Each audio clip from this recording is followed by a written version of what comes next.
আহ উস্তাদ, গন্ধটা তো পাল্টা গেছে। কি সুন্দর বাসনা, শরীরটা জুড়াইয়া গেল। কিন্তু উস্তাদ, লাশটা যেন ক্রমে ভারী হইতাছে, মনে হইতাছে কাঁধে পাহাড় নিয়ে আসি।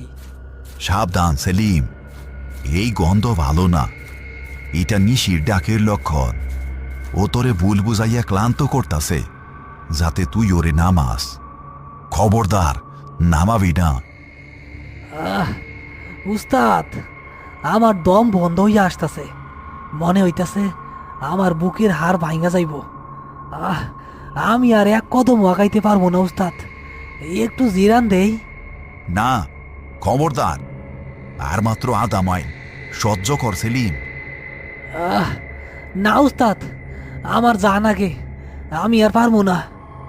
সেলিম আর পারল না। আরিফের নিষেধ অমান্য করে সে পেছনের কাঁধ থেকে খাটিয়াটা ধপাস করে মাটিতে ফেলে দিল। খাটিয়া মাটিতে পড়ার সাথে সাথে চারদিকের ঝিঝি পোকার ডাক বন্ধ হয়ে গেল। এক অদ্ভুত নিস্তব্ধতা নেমে এলো। আরিফও বাধ্য হয়ে সামনের দিকটা নামালো। তুই শেষ করলি সেলিম, তুই আমাকে দুই ডারি শেষ করলি। এখন এই লাশ কেমনে উঠাবি? আহ আহ আহ উস্তাদ, একটু দম নিয়া নেই, মরা তো আর পালায়া যাইব না। মরা পালাইব না, কিন্তু মরা যারে ধরব সে আর বাঁচব না। হঠাৎ তারা দেখল খাটিয়াটা ধীরে ধীরে মাটির নিচে ডেবে যাচ্ছে। নরম কাদা না থাকা সত্ত্বেও খাটিয়ার পায়াগুলো মাটিতে গেঁথে যাচ্ছে।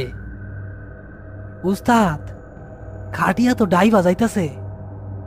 তারা দুজনে মিলে খাটিয়া ধরে টানাটানি শুরু করলো, কিন্তু খাটিয়া নড়ছে না। ঠিক সেই সময় কাফনের কাপড়ের নিচ থেকে একটা ফ্যাকাশে হাত বেরিয়ে এসে খপ করে সেলিমের পায়ের গোড়ালি চেপে ধরল।